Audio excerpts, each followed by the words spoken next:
almost like the thing where you said these guys will get with the trainers and they're just calculated moves. Yeah. It's like they're not playing with a lot it's of like instincts. a sequence of it's I do these 3 things, and that's it. But it's like if you get him on the first thing, then you're good. Yeah, like there's no need to do right. The rest. No, not at all. Looks like we're up here. Let me see.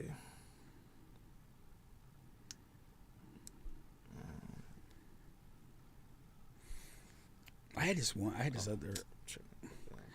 this other theory too, where it's like with just offensive basketball. It's almost kind of the Russell Westbrook thing, where like with offensive basketball, like defense doesn't start until you stop the ball, and if you don't stop the ball, like you don't need an offense. Right. Like it's like I can just drive the thing down your throat, and if you never react or do anything to stop me, we don't need any plays. Yeah.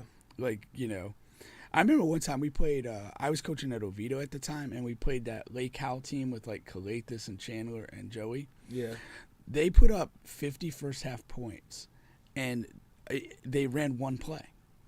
Like one play that was like, they actually like kind of called something and ran a set. Right. Everything else, they were just pulling the ball out of the basket or pulling the rebound, pushing and playing basketball. And they didn't have to do anything. Like, do you remember Joey Rodriguez at all or no? Yeah, I remember Joey. I mean, most of the time it would just kind of start with him. He'd push and he'd get Chandler or Nick on the wings, and away you go. And it's just like they made the game so simple. It was like an accomplishment if you defended well enough that they actually had to like stop and be like, oh, hey, let's call a play. Right. Say something again. Hey, what's going on? We're calling plays tonight. Do it. Say it again. Hey, we're calling plays tonight. Okay, now you're up, Mike, too. Breathe. It's time to activate, no time to procrastinate. Time to congratulate, even if you have to wait. It's time to make it shake, break ground and we make it quake. It's time to open up, we going up. You know what's up, time to shake and prove. It's time to embrace the truth. Know how to play the fool, it's time to get paid in full. Know when to play it cool, silent, making major moves. It's time to bring it in, let's make amend, these games can end. Travel all around this world, going within by myself, wondering when things gon' change. We just need love, we just need help. All I know is all that I am, is all that I am, yeah. Tears in my eyes, in my face in the sky. This is my cry to you. This that's way beyond. This that we be on, breaking on. It's time to activate.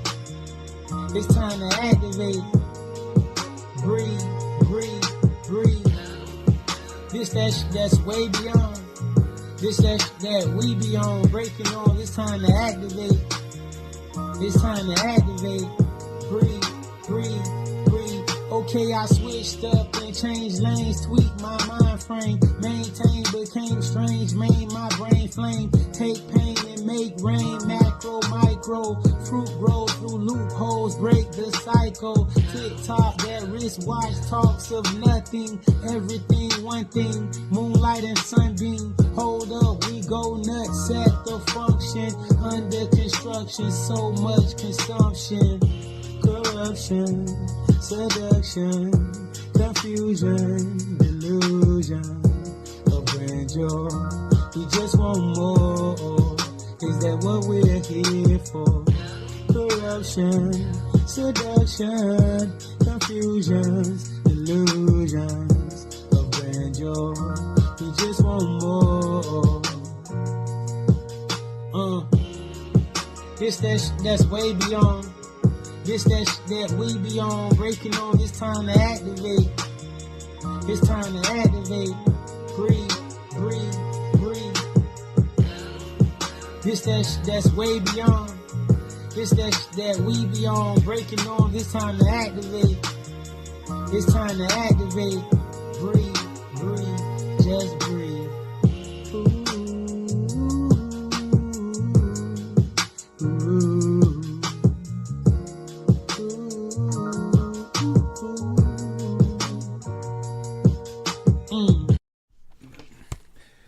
You are back. Welcome back on the bench with Bubba and Pink. Home of sports, music, and mayhem. Don't forget, we're on all, and I do mean all, podcast streaming platforms, including here on YouTube. Please like, share, subscribe, all of that good stuff. As you can see here, we got a full show for you guys today. We have John Morant, the Gangster. We have the NFL draft coming up, and just some crazy stuff coming out about that, as you can see in the picture. Yeah. Jalen Carter, he's a warrant went out for his arrest. He's definitely a top 5 pick in the upcoming NFL draft. Lil Wayne has he dropped a really dope song, and then he's feeling himself now.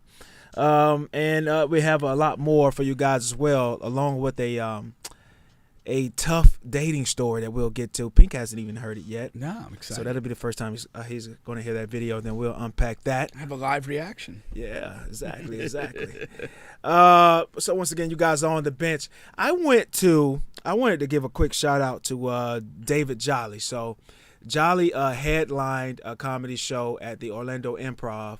I'm not sure if it was his first time, but that was my first time seeing him headline a show at the Orlando Improv. And Jolly is a guy who's one of his favorite lines is he said he waited till he got into his 30s to want to be a professional comedian. And just to see his growth, man, Jolly is a monster, man. The way he was just masterful that night, and he put the entire show together. The entire card of those comedians, they were great. And of course, Jolly came up last. And I just the way he sets up everything. For example, just to give you like 3 different examples here. Number 1 is I like how Jolly. A lot of comedians, damn near all of them, they do the same jokes at all these different clubs leading into the big show, right? Because they're working on their material. They're working their material. And the best ones, the greatest ones, they know how to add different stuff to the same joke. So just in case, I don't know if that's the reason for it, but just in case some people, may have seen the last show, there's going to be different wrinkles. And Jolly's just a master at that, putting in new wrinkles. Because I've heard every last single joke that he told, I've heard before, but he added new wrinkles to every last single one of them. That's number 1. That's something he talked about in his last appearance here. He did. Like that's a conscious thing that he was aware of and has done. And I would just say, just personally, he's been on the show twice, and to me, just his growth as a person between those 2 appearances was dramatic. Yeah, and it's good to see that that he's pushing that in the live shows itself. No, exactly. Another thing that I like that Jolly does is the crowd, right? Because when you're up there, if you can only imagine, you have in your mind, in your head, the jokes that you're telling. And what you'll see a lot of comedians do, if an audience member like interjects, you don't see that it flusters them, but it flusters the comedian to a point where now they have to attack the crowd. And that's the rest of the show. The comedian going at the crowd, making jokes about them, and then everybody laughs, right? But really what happened was that the audience members that kept interrupting and doing this and that it really knocked the comedian off their game, and they just forgot the rest of their jokes, and it disrupted their flow. Jolly is a master at allowing the audience to interrupt and do different things, and being able to get back to his joke. But still, like, it was one guy, he had a recent death in the family, his cousin or something. He had a shirt, and he was just screaming out random stuff in the middle of Jolly's set. The audience member? Yeah. Okay. And so Jolly just stopped the show, and he was like, hey, stand up, man. He was like, yeah, man, I know this guy, too. He's a great guy, wonderful guy. Show everybody his shirt, man. Da-da-da-da, like in the middle of his set. Yeah. And then he gets right back to his joke, and he does that like on a consistent basis, no matter what it is. Okay, the third and last thing I like about what Jolly does is he told us about this, which is tagging the joke. So, like I said, he's adding new wrinkles to all of his new jokes. To all of his old jokes, he's adding new wrinkles, but he has this incredible pace to where he can go off of what the audience is giving him. So, for example, he tells this Wendy Williams joke.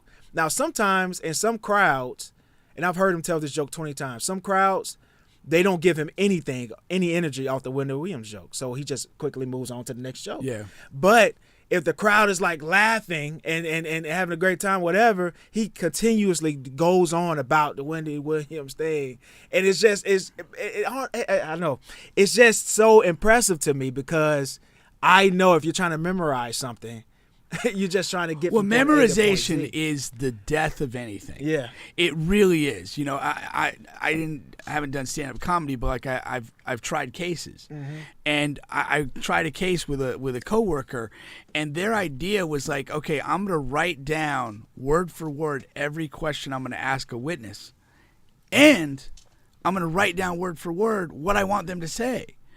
You don't have any control over that. You just don't. You don't, and you're almost foolish to think you will. And what you have to have is the fluidity to kind of, you know, just roll with that. You have an outline, a concept of what your jokes are, what your questions are, but if you find something else that's a hit, you got to be able to recognize it in the moment and ride it out. Or if you start to go down a path that's not giving you any joy, you got to be able to get out of that and get to something else quickly. And so the adaptability of it. But I mean, the one thing, and I would say this, like the last time Jolly was in here, I feel like I learned more about comedy than any like other hour of my life, because like the way he approaches it is very well thought out. I mean, there's a plan, there's an understanding of adapting jokes to audience, adapting jokes to the reactions you get, the concept of the tagging. Even when he broke down your joke and he kind of was like, you cut all the damn fat out of that and get to this. And then when you thought about it, you're like, yeah, makes sense. Yeah. You know, and it just, and that's like, I really appreciate that because, you know, so much of what I enjoy is when people are really exceptional at stuff. And I love sports. You know, I like music and I like stuff like that, but like the more you're around Jolly, you see that he really does have a talent for this, but he's working at the talent. Yeah, he's working at He's the not just satisfied being a guy that, you know, makes people laugh here and there. He's putting in like, well, why are they laughing? Yeah. And how can I get that to consistently happen? So credit to him, man. That's credit really great. to him. Shout out to him for sure, man. Once again, you guys are on the bench podcast with Bubba and Pink. We're gonna open the show with Jalen Carter. For you guys that don't know, so Jalen is a projected to be a top 5 NFL draft pick, top 3 if these teams don't go quarterback crazy, which a lot of times they do. In some senses, he's regarded as the best player, the best overall player in the draft, and he's a local guy. He's from Apopka. He's from Apopka. Shout out to APK. So what I would do, we're gonna play a quick news clipping to catch you guys up, and then we'll react and tell you what you guys think about it.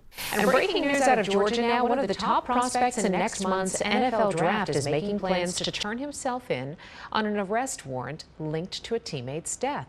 Investigators say University of Georgia star Jalen Carter was racing Devin Wilcock, hitting speeds of more than 100 miles per hour, swerving in and out of traffic when Wilcock crashed. Football staff member Chandler LaCroix also died in the crash. Carter is a defensive lineman who had been a potential target for the Chicago Bears. Right. So, as you guys can see here, it led to two deaths. Right. This race, and this is like Pink was saying pre-show. This is coming down to quite a few incidents from different collegiate players. Just been a crazy couple of months. You have the Alabama basketball star who was in trouble for getting and giving someone a gun because it's that turned out the story to be that a girl turned him down, and I guess they got into a physical. Yes, I mean, he was an Alabama player, and he shoots somebody, but their star player, who's a potential lottery pick, is involved in some way, not charged with anything. Right. The other one you had, if we go back to football season, you had the killing of the Virginia players. Yes. That was another the just shooting. horrific situation with the former player shooting and killing. Was it 3 people died total, and others were wounded. Others were injured. And now you've got this situation involving Georgia. Now this whole event went down a few hours after the Bulldogs were celebrating their championship in the stadium with fans and everything like that. And the original story, I mean, how this evolves is interesting. The original story, it was a 1-car accident. killing 2 people. Again, this was a month and a half ago, really, almost 2 months. And more recently, it's come out that Jalen was driving a car too, may have been racing. And my understanding of what kind of got him is he's presented a couple of inconsistent stories as to what he was doing at that time. And on top of that, there is some footage apparently from street cameras. I don't know that it captures the crash, but it does capture the cars, multiple cars moving rapidly, including a vehicle associated with him, which I believe is a Jeep. And so, this is tragic. It's very terrible with the loss of life and just really bad decision making. That's what it is. It was just a terrible, god awful decision, and but I think it's going to weigh more on his conscience. That's the penalty. That's the penalty here, because it's not enough for him to. I don't think for him to go to jail for, and to. But is it a slippery slope? Here's the problem with this, in the way they report the story. Now I read a little further into this. The charges he's charged with are misdemeanors, which by definition this is a crime that if you're convicted of, your sentence maximum would be less than 1 year in jail. That stupid chick on the news didn't mention that at all. No. You listen to that, you hear death, you hear racing. Reckless driving, and the first thing most people are, oh man, 10 years in jail, what are we doing? Yeah. And I think it's irresponsible reporting. Yeah, it's really horseshit. State the charge, state the fact that it's a misdemeanor. Charges can be changed, they can be elevated if additional information comes to light, but report the fucking truth. Yeah, this stuff is super annoying when you're just trying to grab headlines and not putting everything in context. And again, if what is true, to me, that's really bad decision making. You're a party to a tragedy in that sense. But the law is what the law is, and if it's a misdemeanor and that's the best charge they got, say that. Yeah. I guess of course, it's just like everything else, we'll know more as time goes on. But it's just terrible decision making, no matter what. And I'm sure he'll learn from it. Literally at the combine in Indianapolis when the charges are made. And so, now he's got to turn himself in and see that. And again, who knows what this means in the draft context? Because here's what you got to realize now. Okay, there's a part of this where you could say, hey, we have a loss of life, and that's more important than football. It's more important than the draft and all this other stuff. But the draft's going to go on.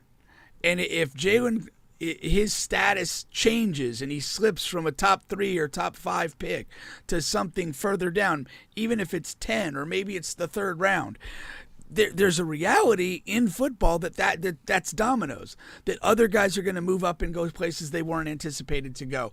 And there's a ripple effect to these things that, if you are interested in football, has a very real consequence. Yeah. Outside of the criminal sphere, which speaks for itself. Yeah, no, it does.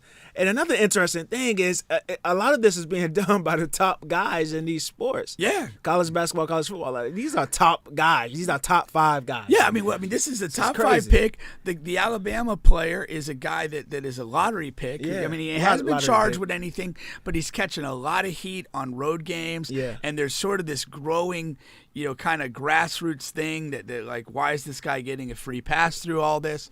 And from what I understand, the facts, I'm not completely comfortable that he's getting a free pass. Yeah. But I'm not a Second Amendment guy, and I think guns are stupid.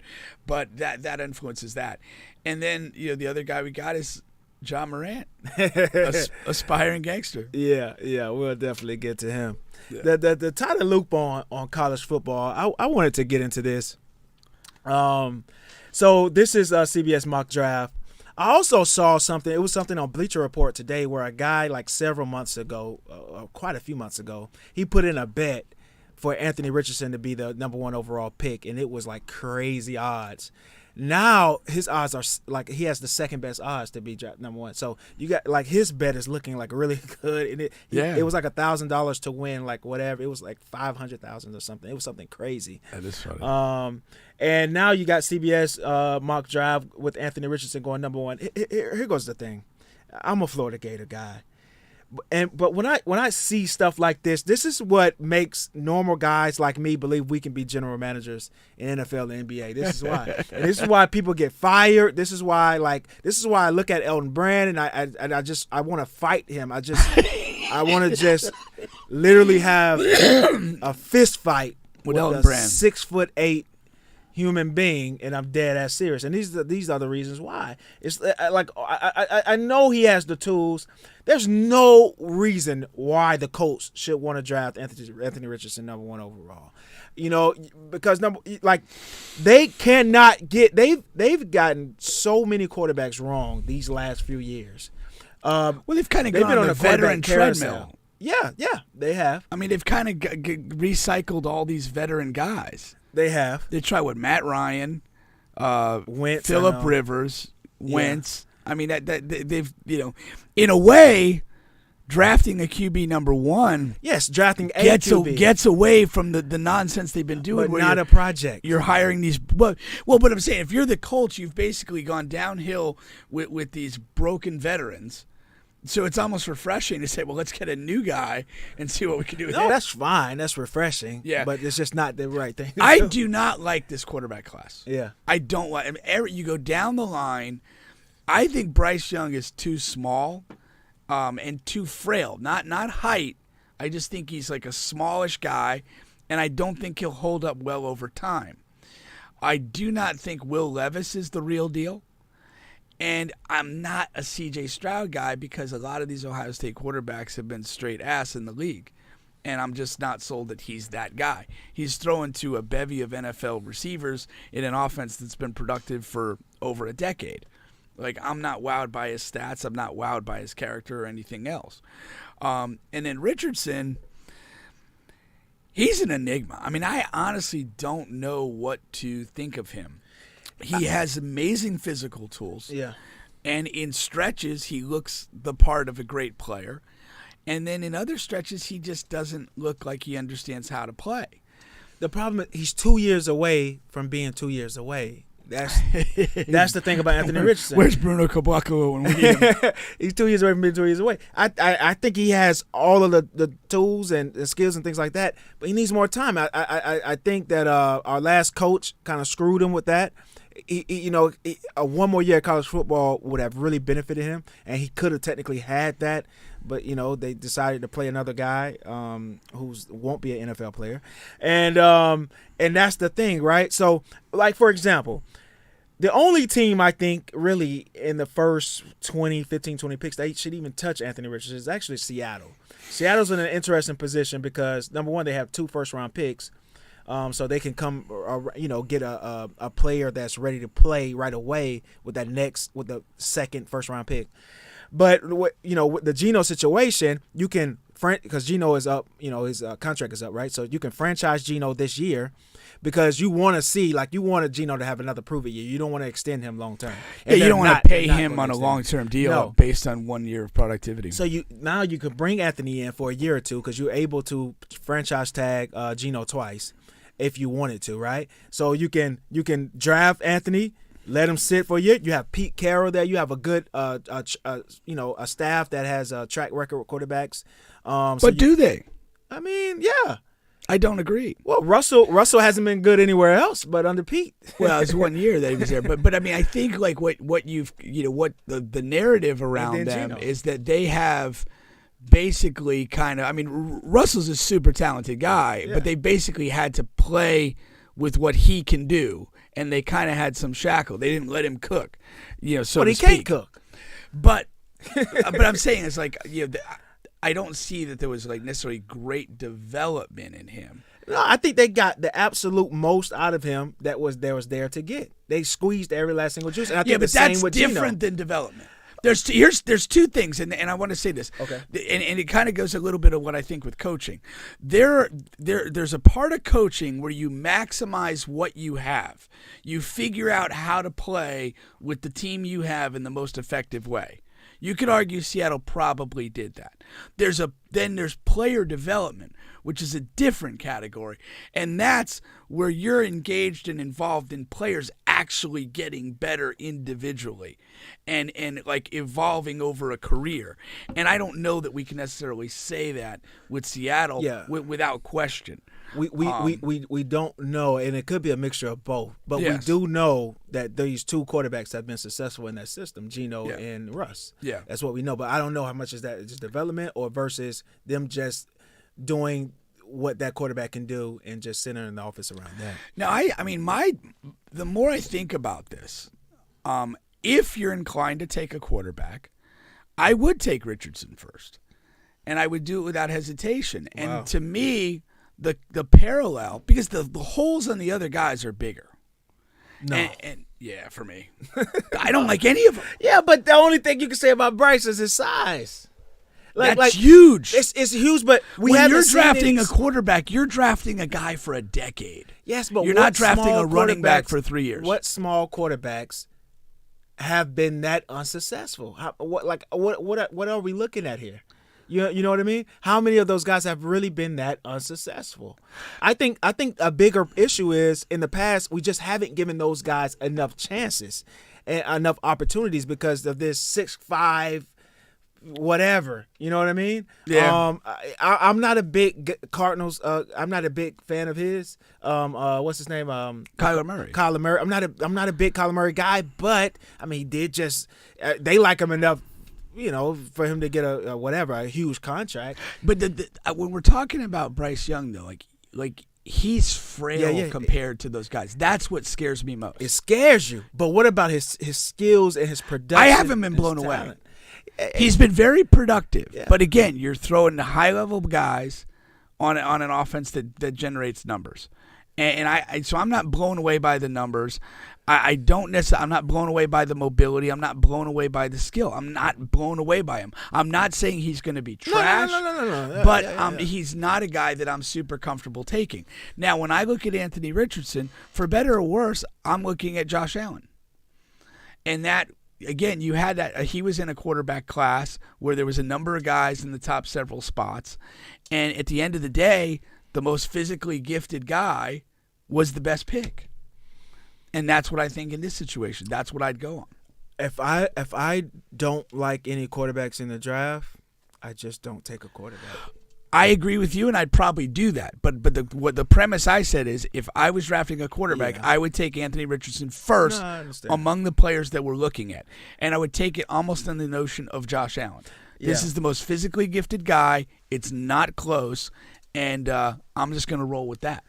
And don't get me wrong. Of course, I love Anthony. Of course, he's my favorite quarterback. I would draft him over any other quarterback on this list as well. We agree, but my thing is I wouldn't draft the quarterback at all. Like that's my thing. Yeah. But it's still in the still first a value. round. Like I definitely don't like any of these guys in the top 5 or 6. Yeah. But like again, if I'm sitting there at 15 and a quarterback hasn't come off the board, that's a different pick. That's a different pick, a different story. You did highlight the team that has the 2 first-round picks. Seattle. Yeah. So you're hedging your bets. You probably take the quarterback early just because you don't know what other teams are going to do, but with a good second pick, you're gonna get a player. Yeah, and that would be my plan there. But I just highly doubt he falls to number 9. They would have to trade up some kind of way.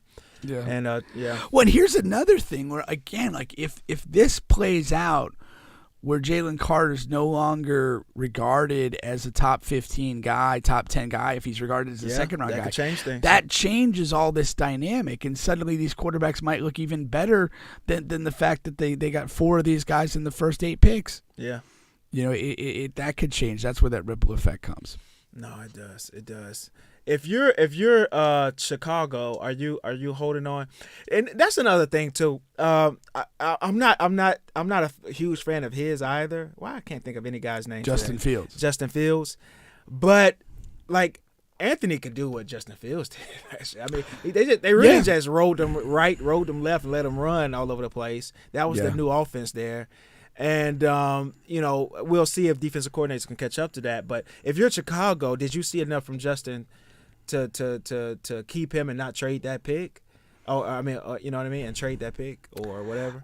Here they have them trading down. For people. Yeah.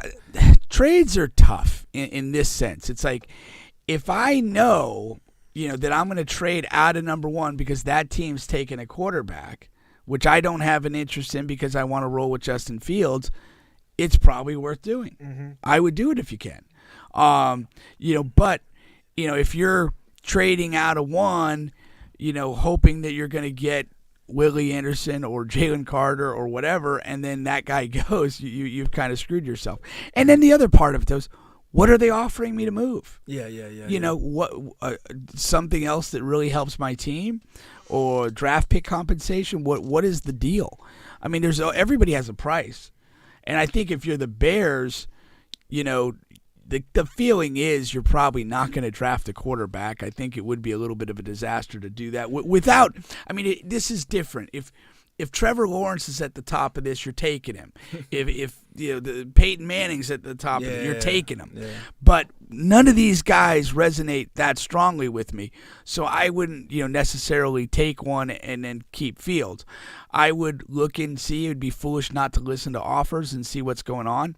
I don't know the Bears well enough to know what do they really need. Yeah. I mean, it seems like they might need a dynamic receiver. They need a little bit of everything. But I think they do need probably a little bit of everything. Yeah. So trading down is the answer. Could be the move, yeah. Yeah.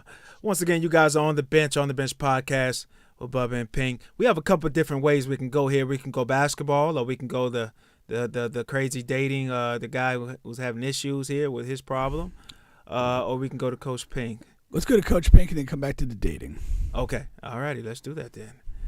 All right. Start a bench with Coach Pink, where we talk about all the trending topics. We give Pink a minute to talk about all the trending topics in sports, music, and entertainment here. Today I have an excuse why my clock is not ready. Oh, what is your excuse? It's just a last minute decision here whether we're going to go. Oh, okay. Okay. So, threw you off. Let's go here. Let's go James Harden, start a bench. Got to start him. He's playing well. He has been playing well, and there is a strong notion that Harden is serious about returning to Houston to play for the Rockets next season, as he will be a free agent.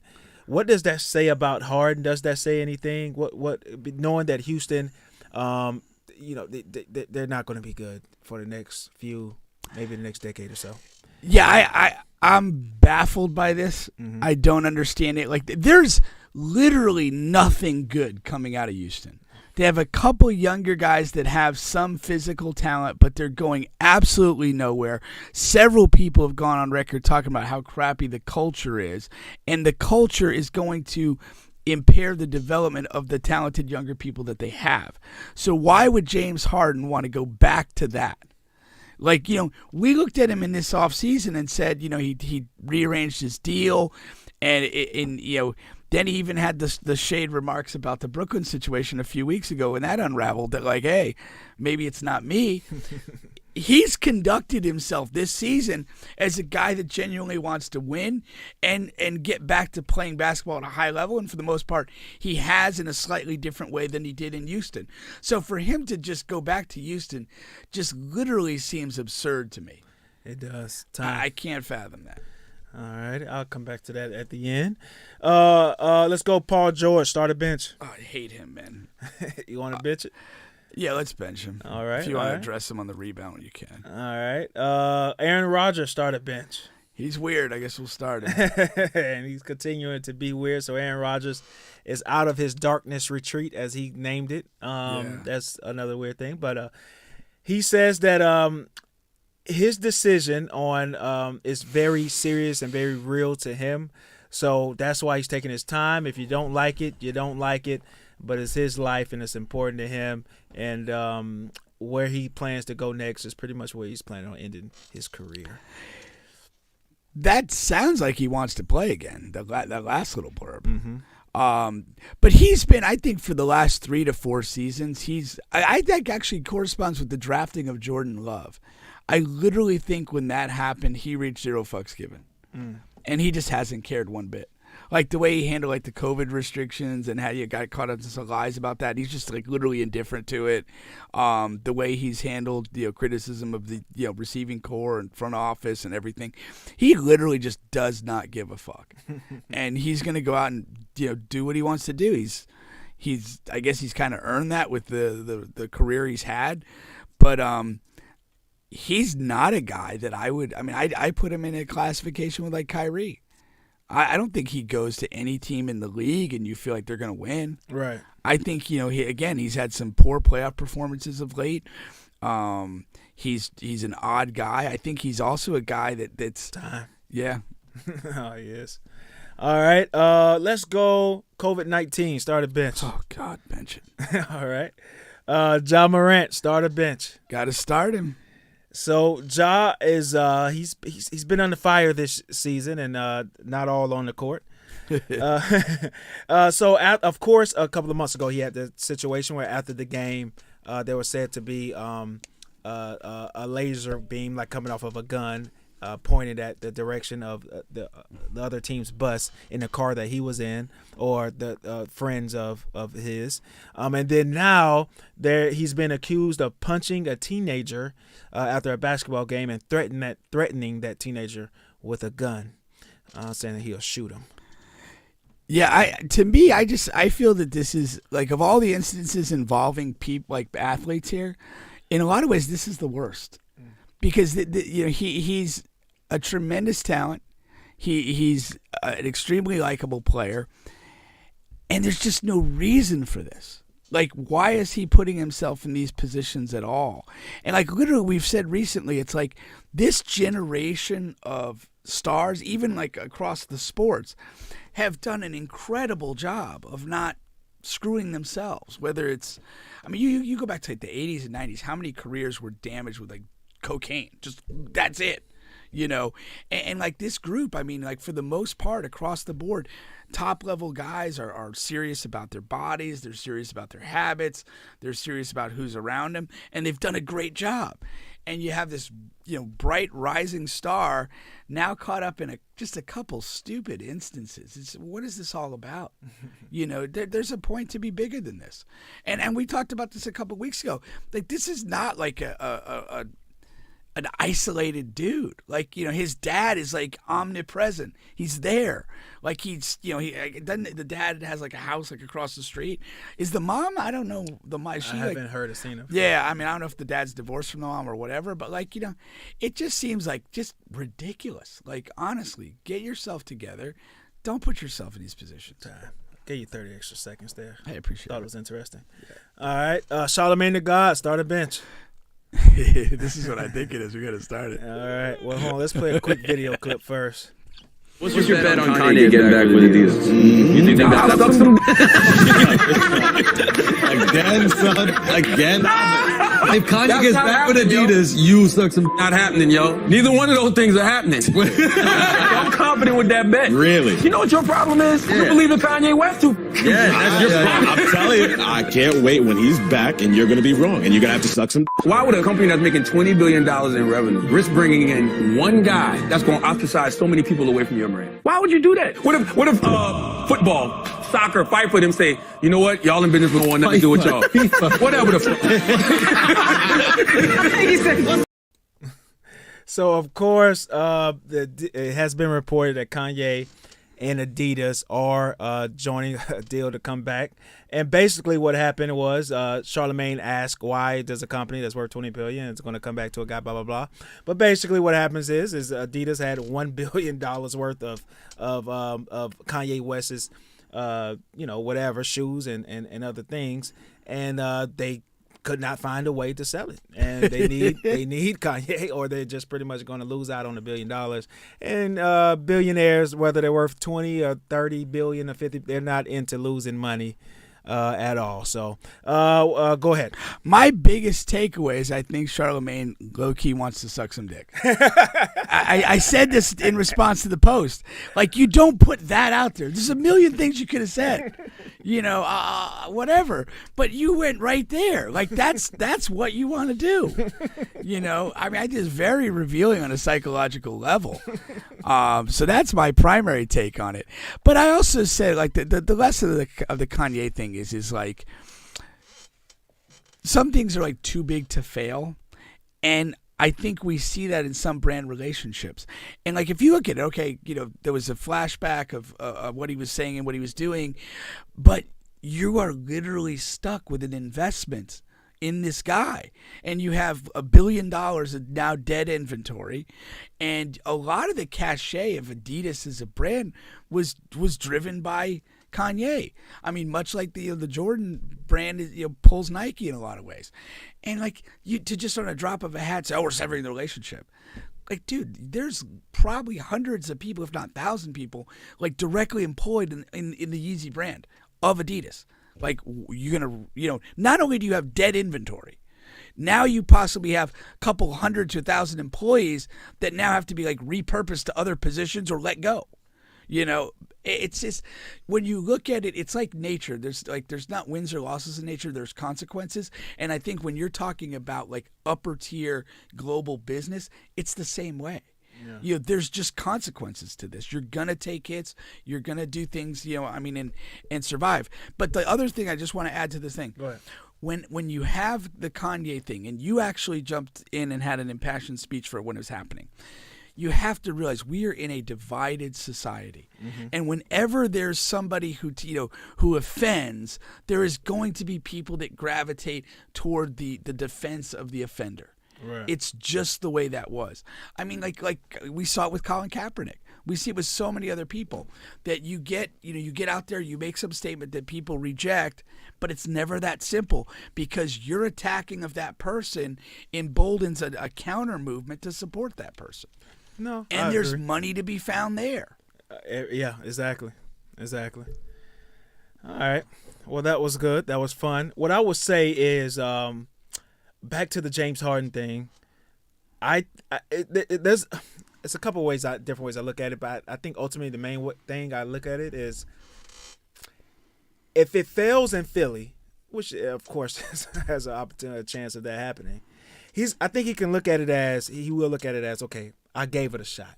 I gave it a shot to really go out, try to win a ring. I did everything that I could do. I gave up money to get better players. I changed my game to be a pure point guard. I was there. I was available. I didn't get hurt or sit out much. No low managing. I just want to finish my career having some fun. And apparently, I don't know, maybe Houston strip clubs, or maybe I need to go to one. You were in Houston. You didn't go to the right spots, I didn't go to the right spots, I guess, because he is enamored. He just loves Houston. And I guess visiting there and off nights and off season is not enough for him. He needs to be there on a nightly basis. And if that's what floats your boat, that's what does it. And I wouldn't be. And as a 76ers fan, I don't know. I'm indifferent. I'm not mad at that. If that's his decision, he does it. I appreciate what he did for us this season, taking the less money. We never had anybody do that. Matter of fact, all we have people do is make more money than they should for the 76ers. So I appreciate what he did that, and it'll just be on Tyrese Maxey to really take his game even to the next level the next year to replace Harden. But yeah, so we'll see how that goes. I mean, the other thing you got to, they got a pretty good chance to get Victor or Scoot. Houston? Yeah. And so you're not necessarily just going back to Houston with the nothing. The cover won't be bare, but maybe, but who knows if they do or not. Yeah, and I don't think he'll hinge it on if they get Scooter. No, I don't think. but I do think, to a degree, he'll look at it and say, "Hey, I can go back there." This draft class is not bad. Yeah, it's about 5 deep of impact and changing players. I mean, the thing, and we kind of criticize, the environment there. If they fire the coach, they get somebody in there that can kind of galvanize the group and develop them a little bit. There is some raw talent there. I mean, Jalen Green, Jabari Smith, these are guys taken in the top 3 spots of the draft. And they're young. They should be getting better every year. And like you said, it's a deep draft. they're really terrible, so they're probably going to be no worse than like the 5th pick. No, right. And they could get, at the very least, one of the twins. And they'll let Harden come in and have total influence on the new coach. Yeah, exactly. On the new whatever. Yeah. So maybe a D'Antoni reunion is coming. You know, not that guy. Well, you know, yeah. But yeah, that's that. Other than that, I think I just wanted to add my comment on that. But everything else, of course, was right on. The Paul George thing. He was on the JJ Reddit podcast, and he was just saying how ultimately he had to realize that he's a number 2. He's not a number 1. Okay. I thought that was very self-reflective. No, that's good. He said, in Indiana, he really tried, and he wanted to be the man. He wanted to take the last shot all the time. He wanted to be the best player. But, after LeBron was bashing his head in every year, he decided to go. And then he said playing with Russ and playing with Kawhi has really been the best version of himself in his career. As far as COVID-19, that was just saying that people who think they're attractive wear masks less than everyone else. That's what the stats for sure. Statistics show. By that standard, I'm a model. Oh, at the height of COVID-19, were you wearing masks? Only when I absolutely had to. Absolutely, we had a policy in the office that you had to wear them in certain situations, and so you do that. And I've had to go visit like clients at hospitals, and it's required. It was required at the time, so you do that. I think the whole mask thing was absolutely absurd. Absolutely absurd. Uncomfortable wearing the mask. I can't tell you how many times during COVID though, I walked right by somebody I knew. Yeah. And didn't recognize them because they're wearing a mask. All right. It's just horrible, man. Yeah. Just absolutely horrific. That was a dark I time. will never forgive society for that. Those are dark times, man. Yeah. Nah, for real. Very dark times. Once again, you guys are on the bench podcast with Bubba and Pink. Please like, share, subscribe, all of that good stuff. We're on all podcast streaming platforms. Really quick here before we get to the weird and dating story. Not dating story, but whatever you want. The way you're teasing this along, I'm really intrigued. Yeah. Jimmy says, I want to go back to wearing masks again. By all means. Go ahead. Just don't pull us into it. Yeah. Carver says he can't lie. Anthony Richardson is intriguing as an NFL prospect. But you know what I'll say about the mask too? Like now when you still see people wearing masks, I was walking at Crane's Juice on my way over here, and there was a couple wearing masks. I think less of them as people. I think they're like Looney Tunes. Yeah, I think you're fucking insane. At this point, they're Looney Tunes. Oh, absolutely. If they're really old, it's a pass. But and I'm talking 70s. If you're really 80s. old, you only have so much time anyway. Why bother with a mask? Oh, geez. Just let it run its course, man. Jesus Christ. And then the last comment I read here really quick is Kobe saying, much respect to Paul George. Not a lot of men can tell themselves the truth. Damian Lillard. In parentheses. There are a lot of all-stars. There are not a lot of superstars. I say that all the time. That's true. Somebody posted. I think you commented on it too with Klay Thompson. Yeah, and Klay Thompson is an all-star. He's not a superstar. Shout out to Edis Bakis. Yeah, he's an all-star, not a superstar. That's a big thing. People just throw out that superstar thing. That's. I mean, they just throw it out there. I'm like, it's only a couple, man. Yeah. All right. Did you hear Shaq though on Anthony Edwards last night? He had a bunch of takes on different players over last week. Well, he was kind of really talking about like the longevity of performing at a high level, kind of gets the respect as a superstar. Yeah. And that when you look at a guy second, third year and he's starting to make moves, it's okay to say he's really good, but kind of hold the show on that superstar thing until you accomplish a bit more. Yeah. Because if you look at you take a guy like Anthony Edwards, and I'm a huge fan, he's in an actual movie. Yeah. I saw him. Dude. I saw him. And he was good. He was acting good. Yeah, he's amazing. Yeah. So I'm a huge fan. But, if Anthony Edwards kind of, plateaus where he is right now, maybe he has a couple of injuries, this, that, and the other thing, and that's his career, he's not a superstar. He's not a Hall of Fame guy. Yeah. But if he continues to build this and add time and consistency to this level of performance, then you're saying. Yeah. I was totally on board with Shaq on those comments. No, for sure. That's for sure. And shout out to Shaq for saying that. Really quick here, our very first sponsor here, Overkink.com. Don't forget, use promo code BubbaPink. Overkink.com has all, and I do mean all, of your bedroom needs. Stay kinky. Let's do it. Let's do it. Let's do it. That should be the new slogan for Overkink.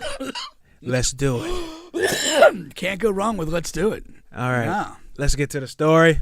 Yeah, what's You going guys on are here? on the bench. All right. What do we got going So on? listen up here. I hate my wife, but I may never get a chance to divorce her. Before you jump down my throat, let me give some backstory to this situation. I, 28 male, have my wife, Amber, 28 female, and we've been married for the last 10 years. Today, I woke up in the morning, grabbed her out of bed, showered her, wiped her ass, fed her, and then sat her inside of her favorite chair with her favorite show playing. My wife, for all intents and purposes, is a shell, a body of the person that she used to be. A year and a half ago, my wife got into a tragic car accident. She got hit in a T-bone collision going 75 while running a red light. I stopped loving my wife 2 months ago. And I know what you might be thinking, it was because she was in a vegetable state. No, that was not it. I still loved my wife inside of that state and took care of her every single day. I still take care of her every single day. The reason I hate my wife was because of what I found in her phone. I was going to do a collage of our relationship and put it inside of our room to show how commemorative we are together. All the trips we took together, all the places we have been, everything we have visited on my dime because I loved her and I cared for her and I wanted her to have the best things in the world. Well, when I went into her phone, I kind of saw some messages from the exact day of the accident. It pretty much was, hurry up. Where are you? I need you right now. I'm on the way. I love you. I had trouble getting away from him. Who's him? I'm him. I looked at the phone and I was shocked. I've never seen this name before, but after scrolling through the messages, I saw pictures, I saw videos, I saw things that I couldn't even get her to do with me.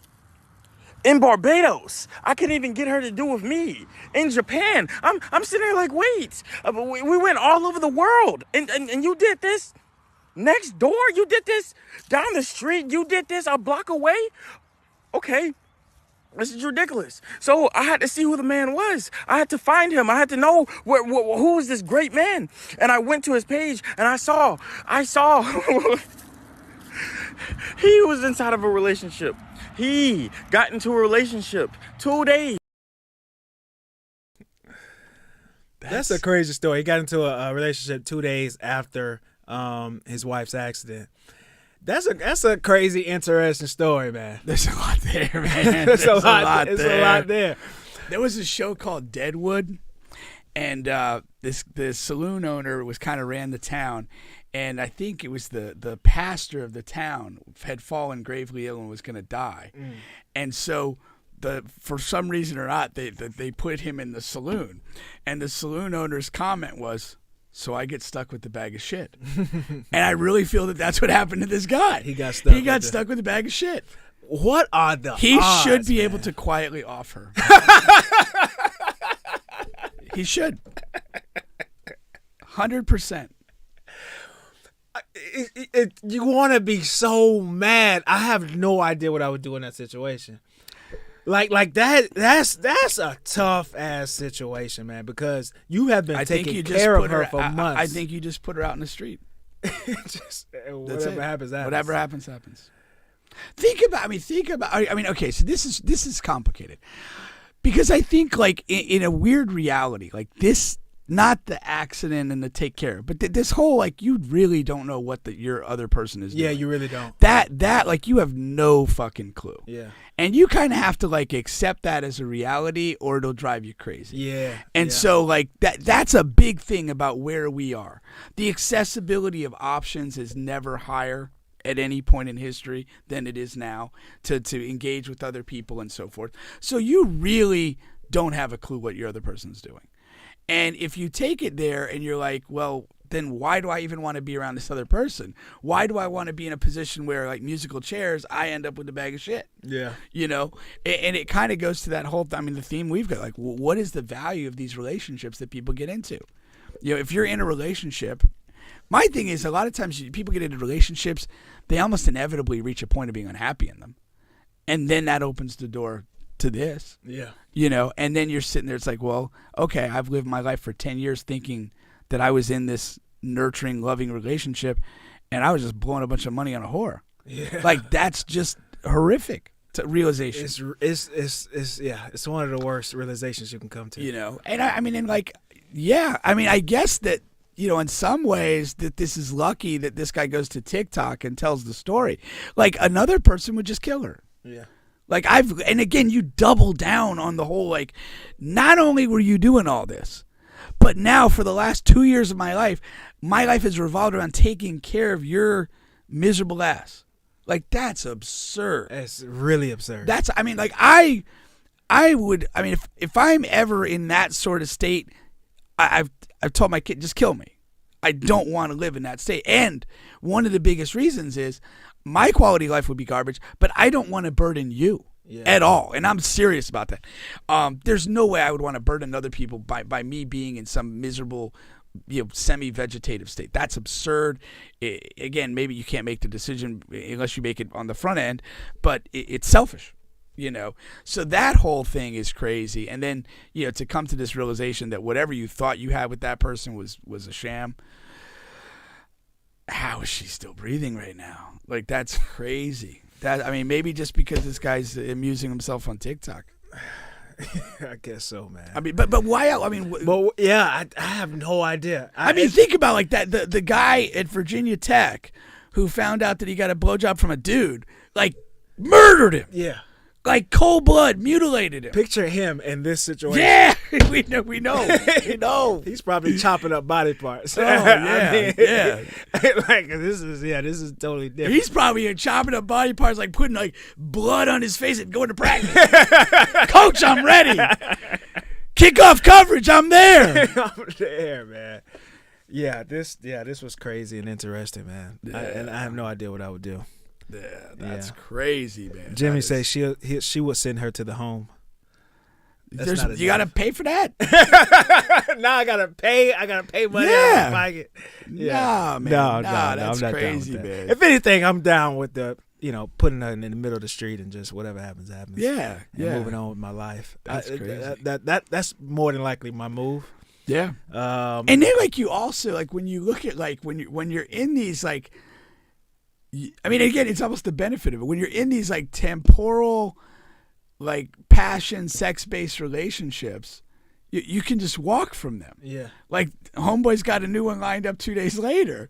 And the other guy that, like, is in this, like, marriage relationship and all the financial stuff that goes to that, he's been stuck for 2 years in hell.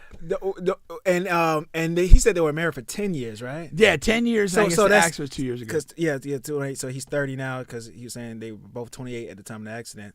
So that's 18. Like, from 18 to 28, he was married. Well, that's you know, I didn't know where the story was going, but the first thing when he first talked about that, I was like, man, this is the guy that went into the strip club and went to the champagne room with the first girl he saw in the club. You know what I mean? Hell no, that ain't the move. He missed all of his super prime fun years. Yeah, you gotta, like, scout the location a little bit. Yikes, man. That was horrible. His whole 20s is horrible. That was horrible.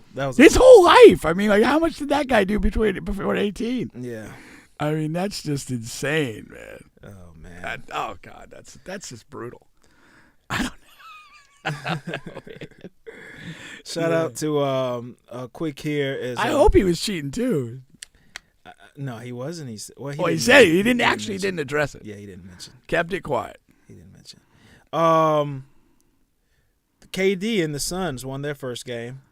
Well, you know, not first game, but his first game. No, I just wanted to mention it because I just got the notification.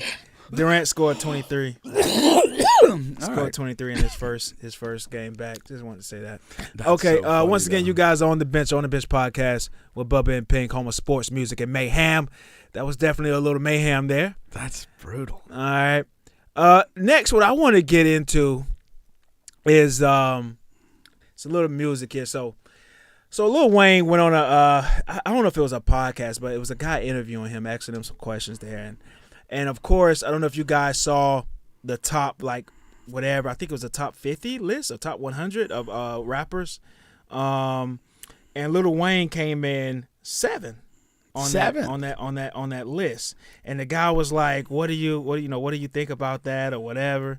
And just for a little context here, that list had Jay-Z number 1, Kendrick Lamar number 2, Nas number 3, Tupac number 4, Eminem number 5, and Biggie number 6. And then, of course, like I said, Wayne coming in number 7. And this is coming off of Lil Wayne just releasing a really dope single called Can't Nobody. Like, I haven't heard Wayne rap like that in a little while. He just went crazy on it. And so he asked him, and he said, man, no offense to Jay, but I'm better. Basically saying that he's the number 1 best rapper of all time. And that's also interesting because over the course of his career, Wayne has always answered that question differently. And it's always like if he drops something and he knows it's really good, and somebody asks him that right off of that, he's the best. He's he's going to say he's the best, and that's what happens, especially during his not Cash Money days, but his the Carter series, those albums when he had a song called Best Rapper Alive, stuff like that. And then there are other times where he'll say, Jay-Z is the best, or he'll say not Erykah Badu, but Lauryn Hill is the best, or he'll say best rapper Missy Elliott. I'm sorry, not Lauryn Hill, but Missy Elliott. He'll say Missy Elliott is the best. I've heard him say that. Biggie, Tupac, like it'll evolve, it'll change over time. But what doesn't change is if he's feeling himself, if he got a dope record out or a dope album out, he's the best. And a lot of times, though, in music, that really can fluctuate because music, number one, is subjective. You can have a different list than me. You can have a different guy than me because of what you like to listen to. 100%. But what I tried to do here is I tried to come up with the top 5 rapper list, because I thought that list was I thought it was crazy. And the thing is you have to, first of all, they didn't really describe what their criteria was. It was loose. Their criteria was loose. When I'm doing mine off of raw skills from a rapping perspective, your lyrical content, your impact to the culture, and then awards and numbers. Okay, so that's my criteria, and in that order as well. So at number 5 on my top 5 rapper list of all time, at number 5, I have Andre 3000. Really? Okay? Andre 3000 is a very talented rapper, high on the skills and lyrical content. The knock on Andre 3000 is he doesn't have a solo album, right? Doesn't have a solo album, but he is the best featured artist in hip hop history. All right, going to his time with Outkast and any other like song that he's featured on, he just does not have a bad verse, and the entire his peers and everything love him. And then lastly, I say about Andre is his impact to culture. When he went on that big stage back in the day and he said, "Hey, the South has something to say," that did so much for Southern rappers, because at the time we were only known for booty shaking music and drug dealers turned to rappers. That's what we were known for. And then he kind of put a microscope on the South. So guys like Lil Wayne and Rick Ross and whatever, T.I. and those guys could walk through the door. But that door was shut before he really went on that huge stage and said that. All right.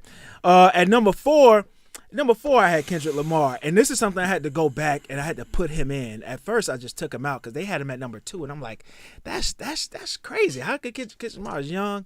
But Kendrick Lamar, he has a ton of, he's just put in a ton of work in his little time. And his number 1 album, his number 1 records. And of course, his skill level is extremely high. The things that he can do with his voices and with his cadences, mostly cadences, is just outrageous, out of this world. And of course, his lyrical content. The one knock on him for me is minimal impact to the culture, even on his coast, the West Coast. It's not a lot of guys who look to be Kendrick, but maybe that's because Kendrick is so unique to his rapping styles. You really can't duplicate it. And again, this list is, I'm trying to look at it subjectively. These are not my favorite top 5 rappers. These are just top 5. I think that should be the top 5. And K-Dot has, like I said, his awards and numbers are up there with the best of them, which was a surprise to me. All right, even though he hasn't been in the game as long as these other guys. At number 3, I have Tupac. I thought it was crazy to have Biggie over Tupac on that list. Now Tupac is another guy that's lacking something of my criteria here, which is his technical skills. Right, Tupac wasn't a rapper guy. He was off the charts and everything else as far as impact to culture, as far as his lyrical content, what he was speaking on, and his awards and numbers. Even though he you could say he died before his time or whatever the case may be, if that's what you want to say or the term you want to use, he still put in a ton of work. He had a lot of albums, a lot of singles and they sold a lot. Of course, all of that good stuff. And his impact to culture was just humongous. I mean, Tupac is a name to stay. And if you compare that to Biggie, he just put in 5 times, 10 times the work that Biggie did. I mean, Biggie has 2 albums, maybe, and that's just not enough when you compare it to a guy like Tupac. From the same era there. All right, so that's number 3. So right now I got Andre 3000 number 5. I have Kendrick Lamar number 4. I have Tupac number 3. At number 2 I have Jay-Z. Jay-Z is not one of my favorite rappers, but he just has he has something you just can't deny, which is his body of work. His impact to the culture is fairly high, for sure. His awards and numbers are, is through the roof. We don't have to detail that. And he has everything on my criteria. I mean, his skills and his lyrical content is high. He a couple knocks on Jay. I do believe he lost the battle to Nas. But he was able to bounce back. That didn't knock him off his. It didn't knock him off his trajectory at the time, which we've seen that happen to a lot of other rappers that got into beefs like that. Like 50 kind of knocked. I feel like he knocked Ja Rule off his trajectory. I think he knocked. He sure did. Rick Ross off his trajectory. So that can happen in hip hop beefs, but it didn't happen in that one. But I do believe the edge went to Nas. But he's been the best rapper of his era, and you really just can't deny it. He's a great featured artist as well. He get on tracks, he kills them, and I'm not mad. It doesn't anger me when people say Jay-Z is the best rapper of all time, because I understand what they're saying, and they kind of put his personal finances into it, which whatever. Of course, Jay-Z is a highly successful man. Outside of the mic, similar to LeBron. It's weird for me. I liked him less the wealthier he got. Yeah, I just thought as he became mogul Jay-Z, I thought he lost relatability as a rapper. He did, but his content, he switched and he changed his content. Right, he had to. And sometimes what happens is a lot of times that doesn't work for artists. It worked from him from a standpoint of he kept his fan base. For example, as Jeezy aged, he lost a lot of his fan base because you have to switch your content, and he tried to a little bit, and that didn't work. So then you try to put more drug talk back in it, but by then it's too late. It really doesn't work for a lot of artists. So I do credit Jay-Z for doing that. Yeah, it's not the old Jay, but it's a decent version of him. I think his his lyrical content and his skill level still shine in that. And to me, Lil Wayne is just number 1. Now he is my favorite rapper of all time, but number 1. If I was really arguing with a person, this is what I'll say. Lil Wayne, what you can't deny is he has the most dominant stretch in hip hop history. There is no one who had as dominant of a stretch as Lil Wayne in hip hop. That's something he'll go down as, he'll pass away and have that stretch. And I don't think nobody will top it. It's a Wilt Chamberlain-like stretch, how many years it was, the numbers that he amassed, and just his chokehold on the game. And just and to double down on that, his peers let you know that. A lot of people have Eminem in their top, whatever, like that list did, and a lot of other people did. Eminem was saying crazy stuff, like he was contemplating suicide through Lil Wayne's run. That's how jealous he was of Lil Wayne. He was extremely jealous of Lil Wayne. He was, Jay-Z said he heard Lil Wayne's remix to his song "Show Me What You Got," and he said, "Yes, time for me to retire."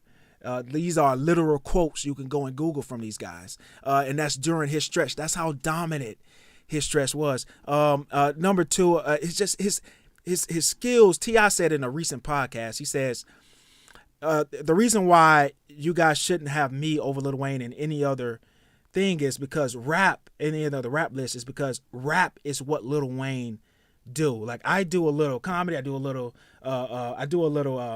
acting, I do a little business, I do a little this. Like I don't wake up and want to rap. Like Lil Wayne since 15 years old, that's all he ever wanted, and that's all he does. There's no other harder worker, and you know that because of how much he puts out. And he tries things. People don't like that he put out a rock album. People don't like that he put out an entire album of him talking in Creole. People don't like that he did an R&B auto-tune album. People don't like, but he didn't stay in one lane. He tried everything, and I think Drake took some of that from Lil Wayne and did it his own way. But that's one thing about Wayne. And lastly, I'll say his impact to culture is he has the biggest impact to the hip hop culture than any other artist, just because of how many children we say, like we say, that he bred in the game. A lot of these young artists, all of them are mini Lil Waynes in their own little way, from the way they look, from the way that they rap, and all of that good stuff. They're all children of Lil Wayne. They all come from his tree. He has more rap babies on his tree than any other artist in the history of the game, and that just shows you how many of them were looking up to him growing up. That's all they listened to. So that would be my reason. But again, I wouldn't argue with anyone that have Jay-Z or Tupac, any of those guys. But Biggie, I just don't. I can't hear it with Biggie being in the top 5. Is that really a function of the limited body of work? Yes. That's only it's limited to body of work, because that does mean a lot. His skill set and his lyrical content is crazy, of course, and also because of his small amount of time. When you say and I'm fascinated because I don't know exactly when you've referred to several times skill set, lyrical content. Yeah. How do you differentiate those two things? So lyrical content is mostly like, what you're talking about, right? Okay. And skill set is how you're able to how many flows do you have? What cadences, your bar game, you know what I mean? All of that stuff I will put in skill set, and more, and also in lyrical content is how relevant are your bars and what you're saying and things like that. All of that fits into that boat as well. So that's the difference between the two. Okay. In my opinion, there. Okay. Yeah. So that's my list. Andre 3000 number 5, K Dot number 4, Tupac number 3, Jay-Z number 2, Lil Wayne number 1. I think that is the official list and should be the official list. So that's what we got there. I wanted to go through that, and shout out to Wayne who just dropped that new single. Really quick here, we got Chris saying he would have. As far as that dating story, he would have dropped her off at the dude's house. I think the problem is he didn't know for a long time. Yeah, he didn't know for a long time. I mean, but that's a good one. Yeah. I would have did that. Just dropped her off at the front yard. Front yard. As soon as I would have found out, that is a good one. Really quick here to our second sponsor, Royal13thebrand.com. Use promo code Bubba Pink and be fresh heading into the summer. Once again, that is Royal13thebrand.com. Use promo code Bubba Pink. All right, here. We still got quite a few things left to go here. Let's go with Let's go with some NBA stuff here. All right. Yeah. Let's go with some NBA stuff here. All right. There's quite a few things going on for sure. Damian Lillard, and that's a guy that we talked about off and on. Yeah. Probably more than we should have probably. After his 71? 71, I think. 71-point game against the Houston Rockets. Another thing really quick here. If you look at most of the huge games this year, they've been against the Houston Rockets. They're just a putrid defensive team, and I mean, with putrid, I like that. That's bunch a of good 18, word. 19, 19-year-old guys. I mean, what else can you expect? But he's saying they better pray that I don't win a championship for the Blazers. I just thought that was I don't know. I'm more and more. I'm becoming a non-Damian Lillard guy. I have been there a long time. I haven't always said it outright, Right. but like, I just find him like almost annoying. Yeah. Like, I mean, I respect that he can play. I'm not saying he can't can play, play. but like, I do think he has this weird persona about him. It's almost like this odd arrogance, and in this weird way, like he's got the loyalty brand of sticking with Portland. But I also think what that does is that actually speaks to a lack of ambition. And you're almost hiding in Portland. You're not putting yourself in a situation where I need to win and that's it, or I'm a failure. And as an athlete, I think that's the craziest crucible you could put yourself in. Right. Is you go out in a situation and say, and LeBron and those guys get mocked for it all the time. But when they got together in Miami and they did the 1 title, 2 title, 3 title thing, like they marked themselves for greatness and they marked themselves for ridicule, and they won 2 titles. Yeah.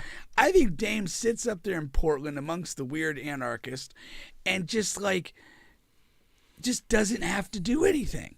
As long as he gets his numbers and the team's not in the freaking lottery, like, oh, there's Dame. We respect him. You know, drop a couple big games here or there, hit a few shots.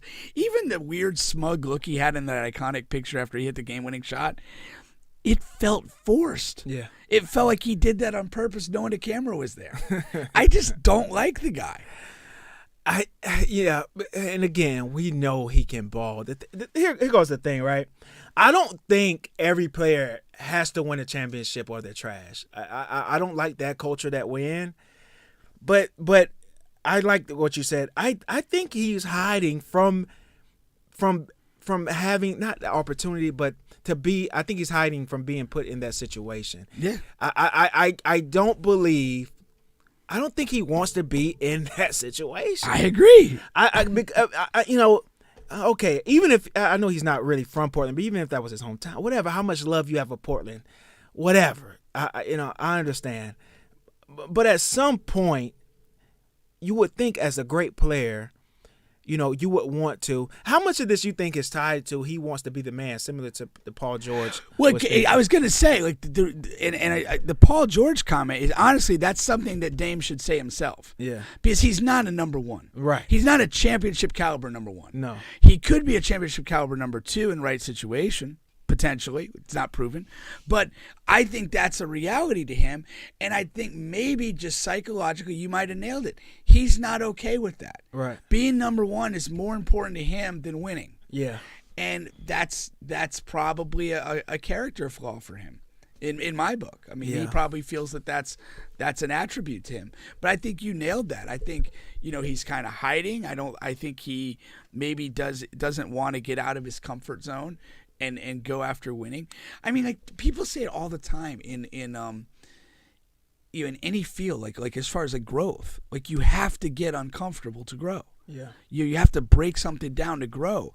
And you look at the career of Dame Lillard, it's like go to Portland, be on mediocre playoff teams for a decade or more, and that's what it is. I also think, like low key, I think he's made an appearance or 2 for Team USA, but not much. And he's, for the most part, he's been bad. Here, to a twofold. When everybody's been available, they've never selected him. And then when he has gotten selected due to other people not being available, he's underwhelmed. That says a lot, man. That says a ton. It does. It does. And, you know, another guy, right? So Charles Barkley, we hear him all the time, TNT. Like, he didn't win, right? He didn't win a championship. But one thing I will say about Charles is he put himself in position, and he went all out for it. Like, he was in Philly, and he'll tell you that they traded him. He didn't force his way out, but he forced his way out. But guess what? Not only were we a bad team, he got drafted to an aging championship team, right? But our guys were old. So once they retired, aged out, and left, like it was barren. So you have a prime Barkley on a team that has nothing else really. He was isolated, basically. Yeah, he was isolated, and he wanted to be in a winning situation. So he got himself over to eventually it ended up being Phoenix, who had a really good team around him. Well, I mean, and then let's just stop at Phoenix for a second. Okay. He went out to Phoenix. They had some talented players. He got himself in what is probably the best shape of his life. Yeah. And had an amazing season, Yeah. and they lose to the Bulls in the finals. Right. I mean, he went for that. He did for it. everything he could do. Yes. I mean, hats off to him. And then when that kind of ran its course, he tried in Houston. Yes, that's what I'm saying. And whatever. But I mean, to me, that Phoenix was revealing. I mean, he got out of the mediocrity of Philadelphia. He personally got in shape. Yes. He really had an amazing Wasn't that his season. MVP year too, right? Yeah, that was the best year of his career. Yeah, best year of his career. And that's why I think they're in similar situations. Of Dame a little older than what he's not, but Dame can be an MVP type player on a team like that if he takes on that challenge, but he's just not. But we said the same thing about Bradley Beal a little while ago. It's like these guys, like when they stay in the one place and it's not a place that's going anywhere, and they take the big check to do it. You are defining yourself. You are. So don't come at me with, don't let me win a championship. Well, we're not going to let you. We don't have to worry. You ain't going to win one. We have zero negative 1,000 billion worries about that. You're not. We just don't. It's not. That's not a thing. All right. The Clippers, I don't know if they play tonight, but they are 0-3 with the Westbrook look. I heard that today and I cringed, man. I cringed. And he has been – this is the thing, and this is why basketball fans, they're the toughest to talk to. Because if you look at like his box scores, like I've watched their last 2 games. I didn't watch the first game where they lost. But if you look at the box scores, like it'll look like he's good. Russell Westbrook last game, he had 14 points, 10 assists, right? With a steal. You look at that, you say for a point guard, 14, 10 assists, 7 rebounds. That was last night's game? That was last night's game. See, I watched last night's game. Right. I did not see him as the problem. Right. But and let me just finish the thought real quick. So, like, I woke up this morning and then I heard that stat and I hadn't heard it, like 0-3, and I felt bad. I'm like, God, he just can't get a break anywhere, that this happens. But I watched the game last night. I mean, I thought he had a pretty damn solid game, and he wasn't a problem with the team. The thing about Westbrook is,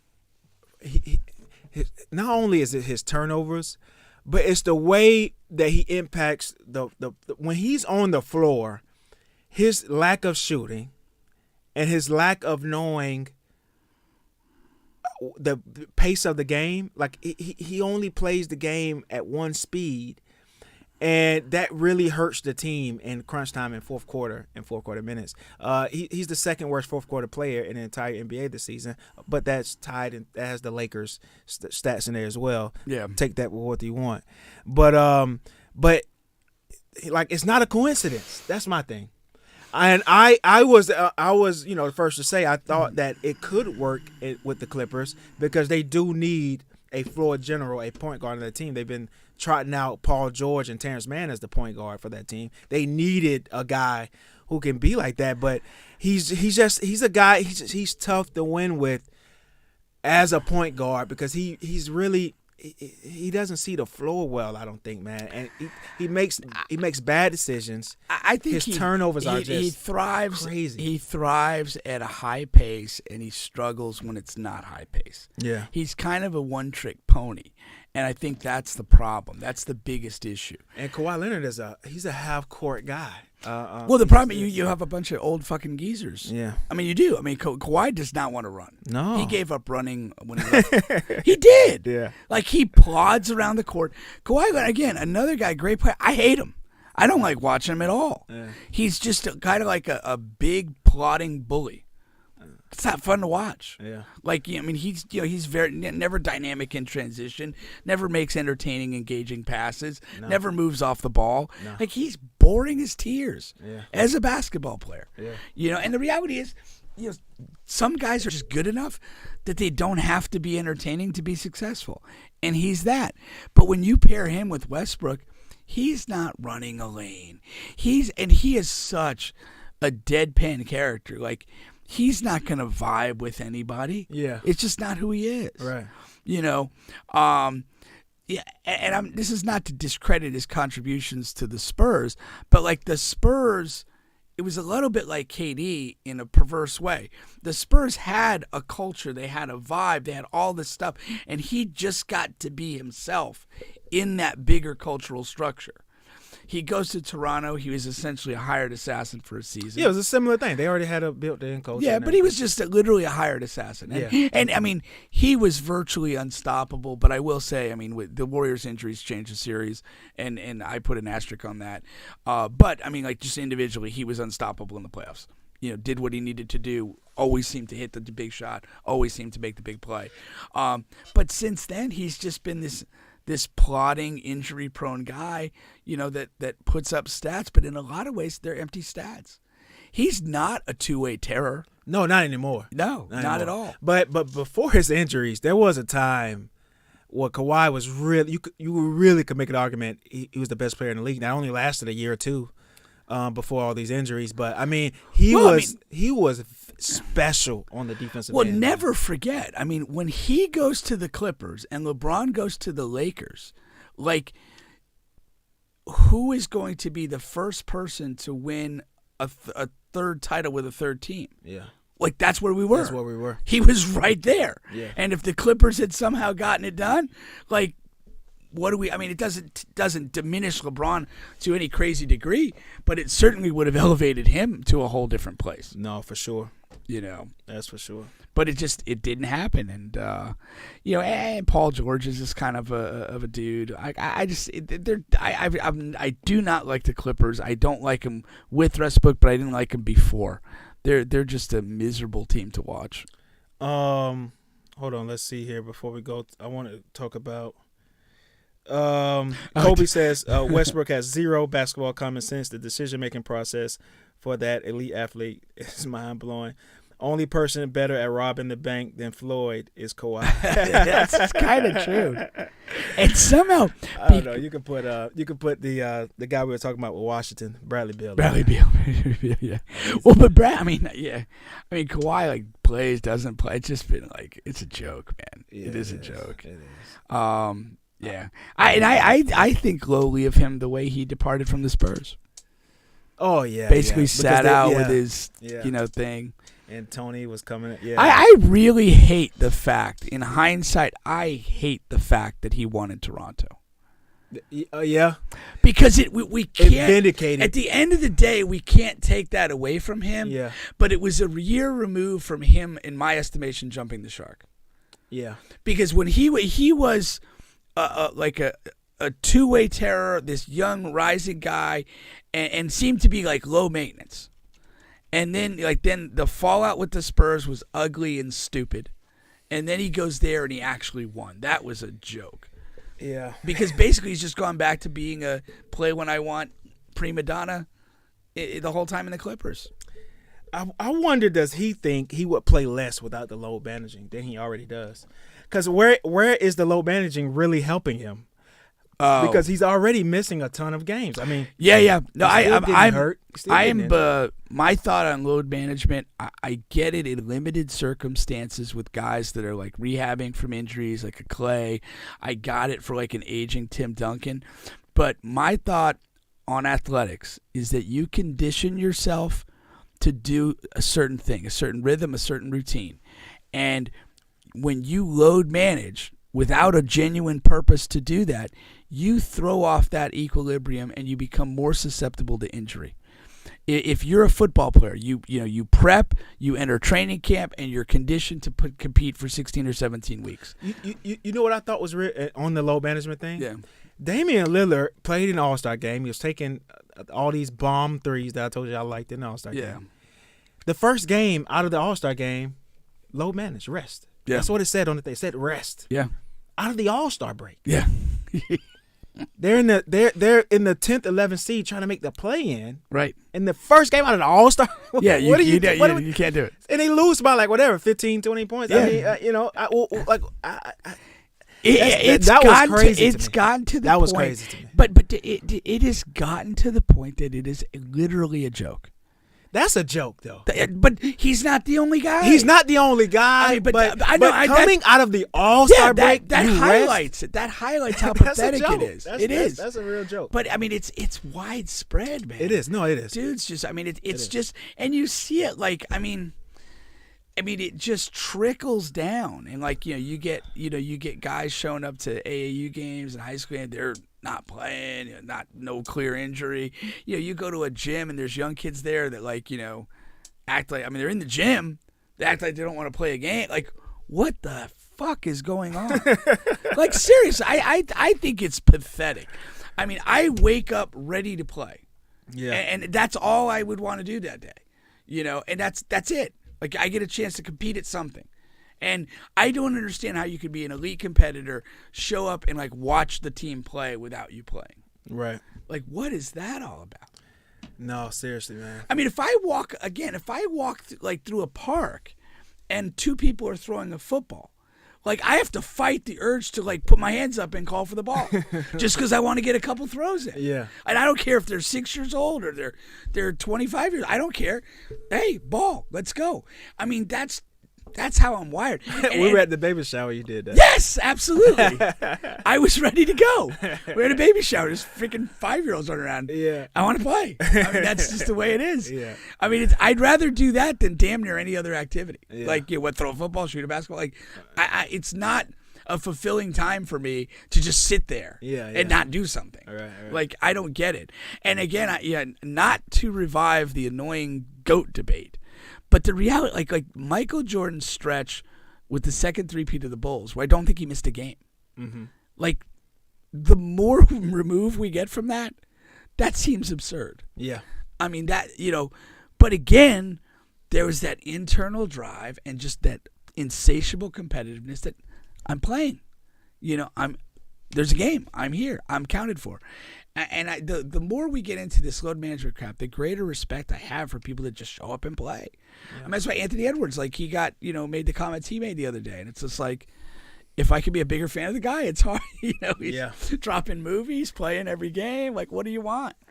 It is an embarrassment. Barkley jumped on it the other day. No, too. He did. Moving on, the MVP race is getting interesting. It's been trending, and they're talking about it a lot lately. So Nikola Jokic is favored to win 3 straight. Yeah. And the talk around that is, there's only been 3 to 4 guys to win it 3 straight. They're all, of course, all-time greats, championship winners, things of that nature. And so there's a couple things. It's a regular season award, but you look at it and it's that's kind of wild that a guy would win 3 in a row and not get past the second round. I'm with you. And also, there's been instances in the past where voters either get voter fatigue, number one. Yeah.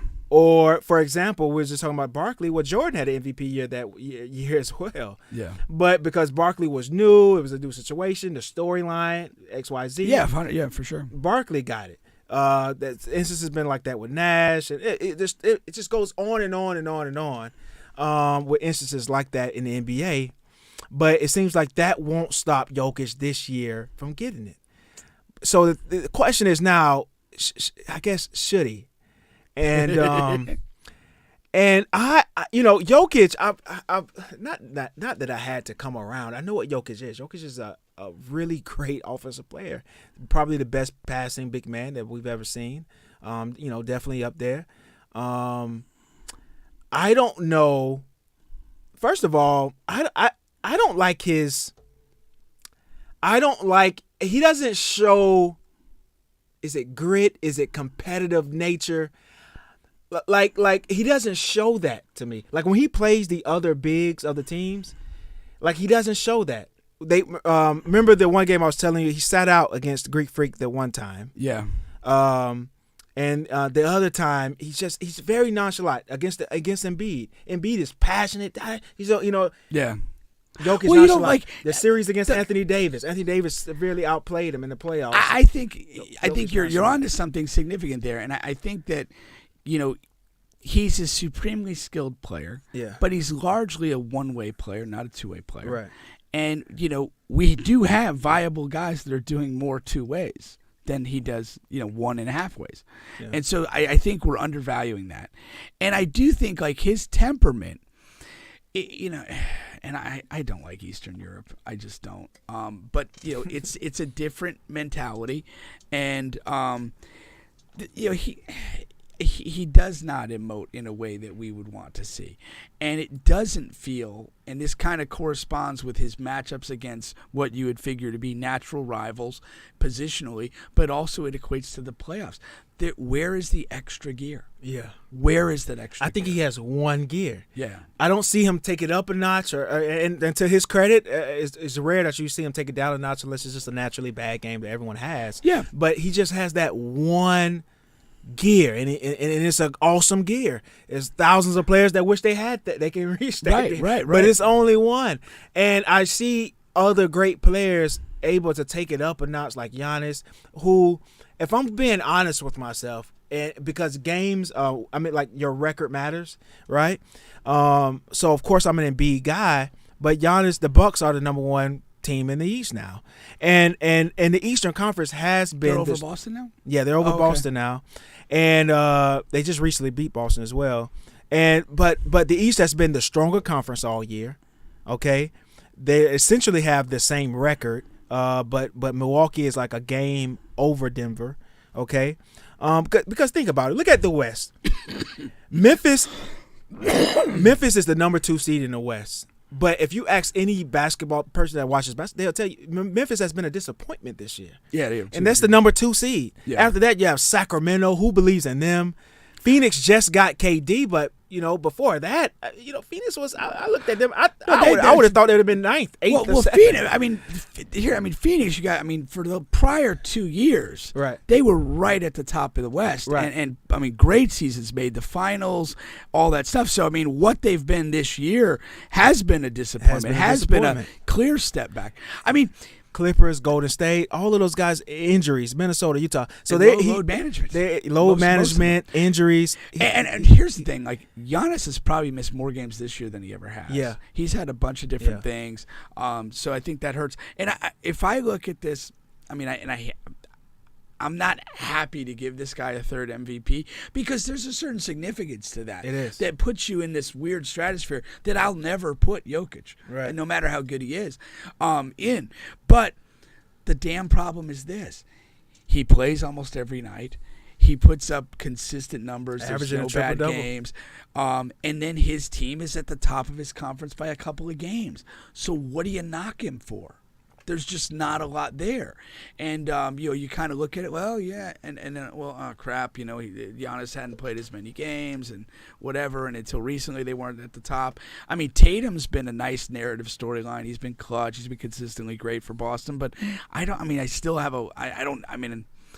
don't clearly feel him over Jokic. I don't know. Maybe I'm wrong. No, he's not. He's not going to be in the top 3. Embiid was close last year, but again, they're not riding at the top of the East. If Embiid was playing at the level he was, and Philadelphia's at the top of the East and Denver's at the top of the West, I think Embiid probably gets the nod. Yeah. But it's just kind of this weird, almost like mathematical conclusion based on games played, consistency of performance, and what your record is. And it's just really unfortunate. And that's I guess that's my point to bringing it up. I don't have any strong arguments. I just wish it wasn't the way it was. I feel the same. That's it. I don't have any strong arguments. Like last year, I was standing on top of the table. How did you give this Embiid? Whatever. But this year it's like I guess.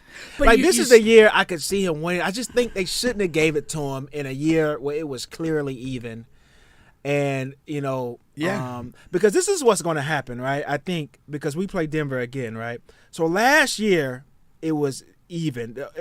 Like Philly had a higher seed in the East.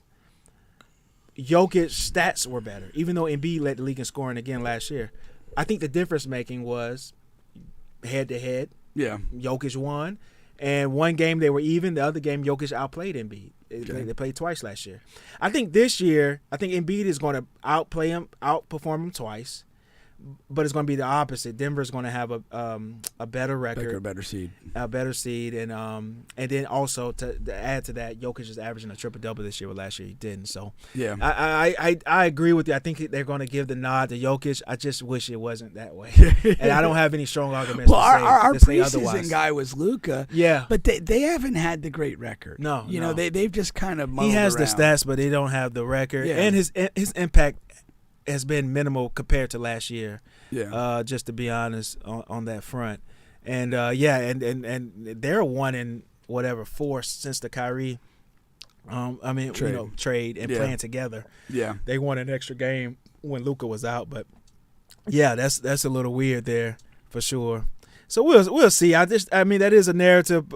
I guess it'll get really serious towards the MVP talks will get really serious towards the end of the season, like a week or two left. Yeah. I mean, for me personally, when I look at those sort of things, like if I have a vote, at some point, if it's relatively close from the statistical measures, I would just ask myself, if I had to play a game tomorrow, who am I picking first? Right. And I would go with that. Exactly. And I wouldn't pick Jokic first. There's going to be some real heat on him in this playoff run. And what would you say? So you think he has to at least make the conference finals to like vindicate his status? You're the top seed by a couple games in your conference, but does anybody feel you're the favorite to More get than to the a couple final? by 6 games. Yeah, they're the number one seed by 6. But how games. crazy is it that who's got Denver in the finals? Like right now, basketball people. I haven't heard. Very few people, yeah. if any. What does that say about you? Yeah. That you're the going away top seed by a half a dozen games, yet nobody's convinced that you're taking that team to the finals. And no injuries. Those guys have been playing this year. Exactly. Yeah. That says huge. Yeah, if I'm making an argument for MVP or not, that's it. That's my argument.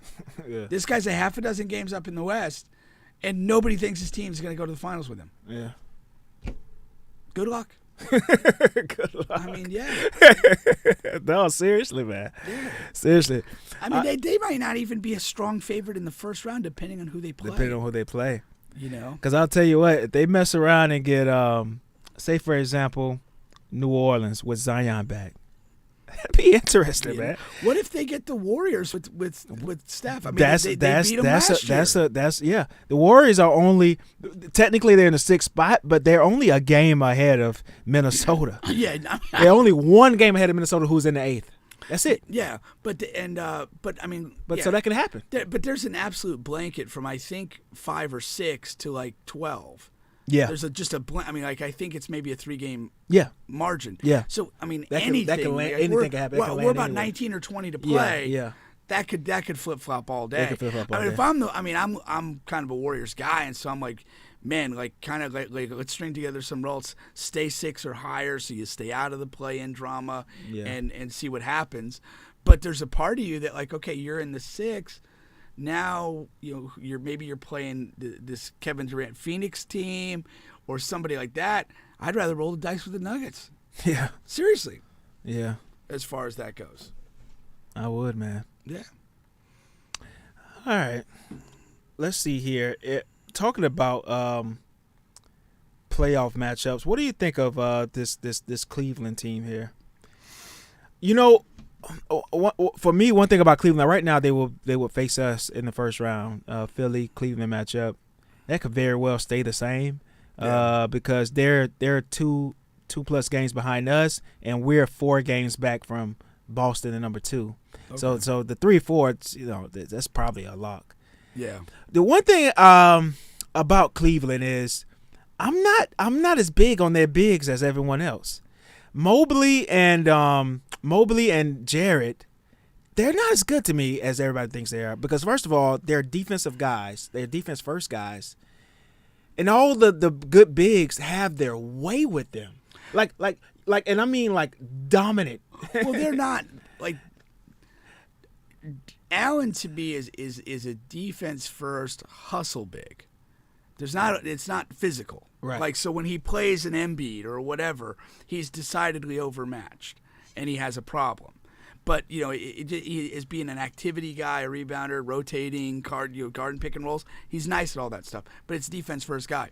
My theory, and maybe he doesn't. I've always been suspicious about Mobley's motor, but my thing is maybe it's the motor, but I also think it's Donovan Mitchell. And I think you look at this guy. This would be his second year, correct? Yeah. And Mobley. he should be in an expanded role, but then you bring in Donovan Mitchell, who soaks up so many shots. I don't think because of Mitchell, Mobley's been able to take much of a leap offensively. And again, he's a guy that has some athletic versatility. He has some shot blocking, but he's not like an anchor big. Right.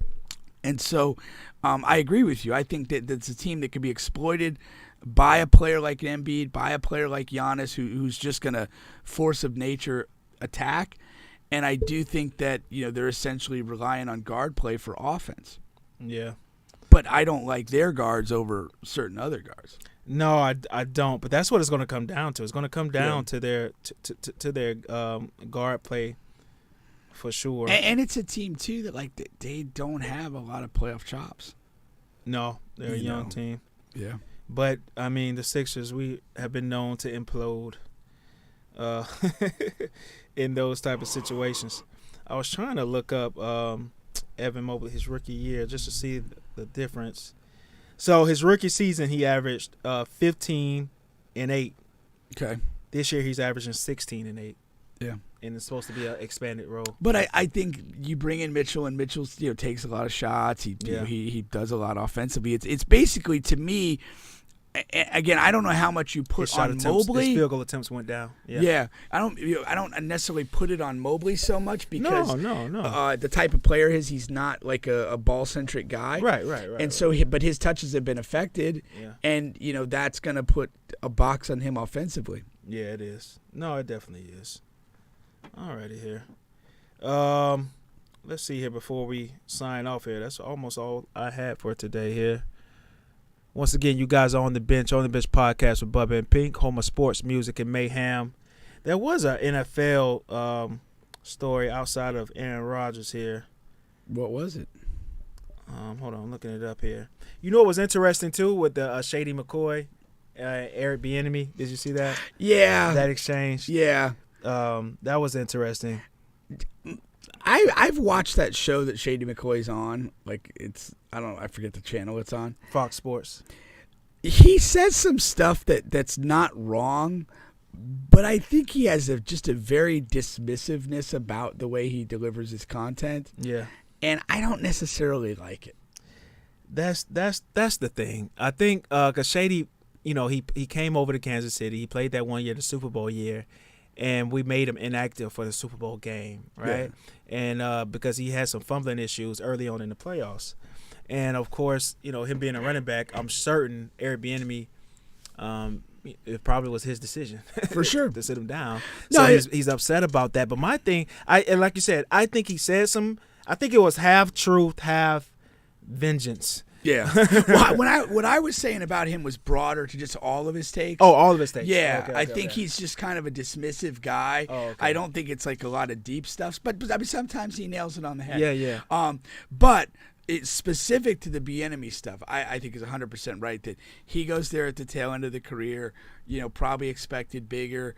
Bieniemy's the guy that probably made the call to, hey, we're not getting you a lot of carries. We're going to deactivate you for the Super Bowl. Well, and there's not going to be a pleasant relationship there. Yeah. I mean, it's in any situation, it's extremely difficult to deal with a player in his, demise, because they're processing something that's very difficult to them. I can't do what I used to do. I used to show up on Sundays and tear it up for 125 yards. Now, I'm plodding around, getting 3 carries a game, and I fumbled. And, again, you fumble 1 out of 45 carries. That's way different than fumbling, 2 out of 300 carries or touches over the course of a season when you're in your heyday. And it's, guys are in a mentally fragile place when they're going through that process. And so, he could handle it immaturely or whatever, or kind of try and put it off on other people. Yeah. But I guess ultimately I just think you just don't say it. I mean, I guess I know you're trying to make your way into this this new role and being on TV and stuff, but I think that you just kind of gotta let it go, man. But the other thing I wanted to break up really quick was the Lamar Jackson thing that we touched on several times. Let's circle back to Bieniemy real quick, go ahead. just because from the interview stuff that I saw with him, I liked him. With Bieniemy? Yeah, like his introductory comments and everything. Yeah. And I again, even when he addressed, I'm not as close to the Chiefs as you are. I don't know. Like I didn't know.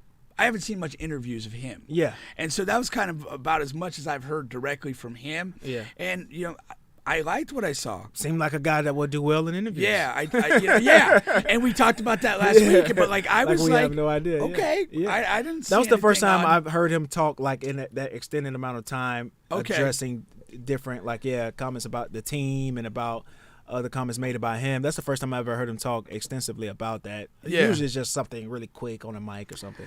Yeah, no, I was pleasantly surprised. No, for sure, and I all was. that, and so it's like, I don't know that the interview thing's the problem. Right, because you could tell if an idiot gets on the mic, you can kind of tell right away. Yeah. An idiot or just somebody I mean, I almost put Shady McCoy in that kind of, like he's. You could tell he's got just like an edge, not even the band. I mean, because I've watched that show he's on, and heard some of his takes. It's just like, he's just not like, he's a little petty. He's a little dismissive and stuff like that.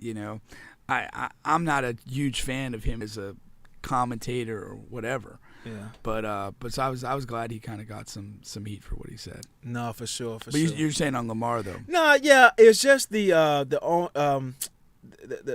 GM saying that they want Lamar here and things of that nature, and they remain optimistic that they're going to get the deal done.